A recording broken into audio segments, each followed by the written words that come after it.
Assalamualaikum warahmatullahi wabarakatuh. Perkenalkan, kami dari kelompok 3. Nama saya Janumelah dengan NIM 221020048. Nama saya Alfira Anggraini dengan NIM 221020046. Nama saya Rizky Parsadanta dengan NIM terakhir 117. Nama saya Graciela Dian Melembukur dengan NIM 221020045. Pada kesempatan kali ini kami akan memenuhi tugas mata kuliah kewarganegaraan dengan dosen pengampu Dr. Okparizan, SOS MSI MHI. Baiklah, pada video kali ini kami akan membahas materi tentang hak dan kewajiban warga negara.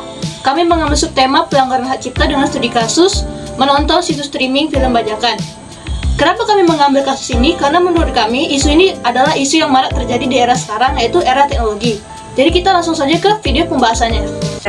Namun sebelum itu udah pada tahu belum sih apa itu hak dan apa itu kewajiban? Yang pertama itu ada hak. Hak menurut Kamus Besar Bahasa Indonesia adalah suatu yang benar, milik, kewenangan dan kekuasaan seseorang untuk berbuat sesuatu karena sudah diatur undang-undang. Yang kedua itu ada kewajiban. Kewajiban menurut Kamus Besar Bahasa Indonesia merupakan suatu tugas atau pekerjaan yang harus dilakukan atau dikerjakan dan diselesaikan dengan baik. Nah, sekarang kita akan membahas apa sih itu hak dan kewajiban warga negara. Jadi, hak dan kewajiban warga negara adalah dua konsep yang berhubungan erat dan menjadi bagian penting dari kewarganegaraan dalam sebuah negara. Secara umum, hak mengacu pada keistimewaan, kebebasan, atau hak istimewa yang diberikan oleh hukum atau konstitusi suatu negara kepada setiap warga negaranya. Sementara itu, kewajiban adalah tanggung jawab dan tugas yang harus dilaksanakan oleh setiap warga negara sebagai bagian dari kontrak sosial untuk menjaga dan berkontribusi dalam kehidupan bersama di dalam masyarakat. Baiklah, pada tema pelanggaran hak dan kewajiban warga negara, kami mengambil subtema pelanggaran hak cipta dengan isu menonton situs streaming film bajakan. Menurut kami, isu ini sudah menjadi fenomena yang kerap terjadi di era sekarang, yaitu era teknologi. Jadi pembahasan kali ini kami akan membahas tentang dasar hukum, penyebab, akibat, dan solusi yang diberikan atas isu ini. Baiklah, yang pertama kita akan membahas tentang dasar hukum yang mengatur hak cipta dan perfilman. Yang pertama ada Undang-Undang Nomor 28 Tahun 2014 tentang hak cipta yang berisi setiap orang dilarang melakukan penggunaan secara komersial, penggandaan, pengumuman, pendistribusian, dan atau komunikasi atas potret yang dibuatnya guna kepentingan reklame atau periklanan secara komersial tanpa persetujuan tertulis dari orang yang dipotret atau ahli warisnya. Selain dalam Undang-Undang Hak Cipta, mengenai film juga terdapat undang-undang sendiri, yaitu Undang-Undang Nomor 33 Tahun 2009 tentang perfilman, Undang-Undang Perfilman. Sebagai sebuah karya cipta, film merupakan kekayaan intelektual dan melekat pada diri pencipta. Hal ini mengartikan bahwa film merupakan kekayaan intelektual yang di dalamnya terdapat hak ekonomi yang melekat pada pembuatnya. Baik, di sini saya akan menjelaskan penyebab dan akibat dari menonton film bajakan dari situs ilegal. Yang pertama penyebabnya yaitu aksesibilitas yang gratis dan kenyamanan yang gratis, yang dimana maksudnya itu dengan menonton film bajakan dari link ilegal ataupun situs ilegal membuat kita mempermudah untuk mencari film-film bajakan yang kita inginkan. Yang kedua keterbatasan keuangan, yang dimana kita agak malas, mungkin bahkan tidak mau memberikan uang lebih atau mengeluarkan uang lebih untuk menonton film-film secara resmi di bioskop ataupun di aplikasi berlangganan yang berbayar. Yang ketiga yaitu kesulitan menemukan film klasik atau langka.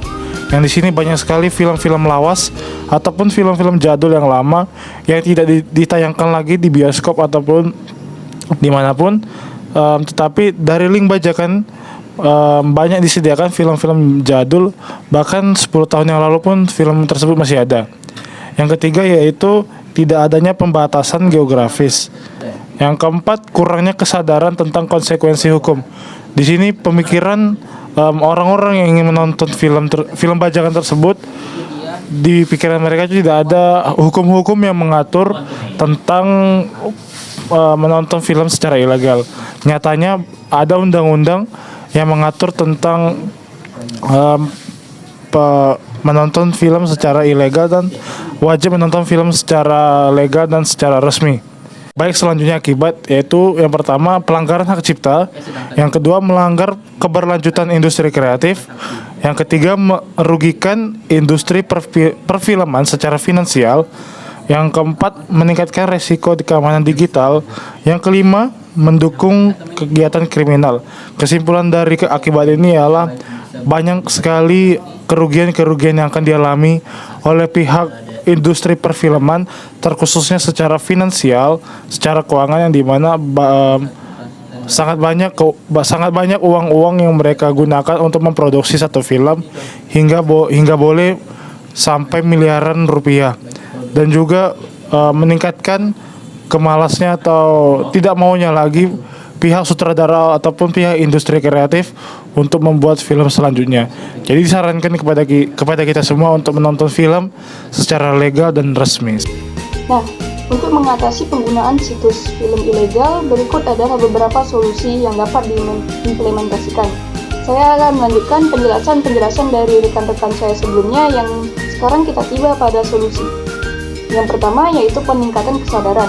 Kampanye pendidikan dari informasi yang lebih luas tentang konsekuensi hukum dan dampak negatif dari penggunaan situs film ilegal dapat membantu meningkatkan kesadaran masyarakat. Ini dapat dilakukan melalui iklan, materi edukatif, dan kampanye sosial. Yang kedua yaitu penegakan hukum yang ketat. Hukum hak cipta harus ditegakkan secara tegas dengan melakukan penindakan terhadap situs-situs ilegal dan pengguna yang melanggar hak cipta. Penegakan hukum yang lebih kuat dapat mengurangi ketersediaan situs film ilegal dan dapat memberikan efek yang jera kepada pelanggar. Yang ketiga yaitu penawaran alternatif legal. Meningkatkan ketersediaan dan aksesibilitas platform streaming resmi dengan harga terjangkau dapat mengurangi daya tarik situs film ilegal. Layanan streaming ilegal yang dapat menawarkan konten yang beragam dan mudah diakses dapat mendorong pengguna untuk beralih ke saluran distribusi yang legal. Yang keempat yaitu kolaborasi industri. Industri perfilman, penyedia layanan streaming, dan platform digital harus bekerja sama untuk mengatasi permasalahan situs film ilegal. Kolaborasi ini dapat meliputi pemantauan dan pelaporan situs ilegal, peningkatan perlindungan hak cipta, dan tindakan hukum terhadap pelanggar. Yang kelima, ini juga selain dari 4 poin ini ada juga satu lagi tentang edukasi tentang manfaat legal.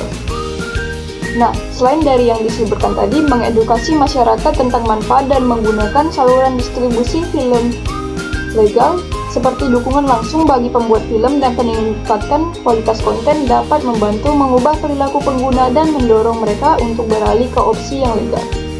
Perhatikan bahwa solusi-solusi ini hanya merangkum beberapa pendekatan yang dapat diambil untuk mengatasi penggunaan situs film ilegal. Kesadaran hukum dan etika serta mendukung industri perfilman dengan cara yang legal dan adil sangat penting untuk menjaga integritas dan keberlanjutan industri kreatif.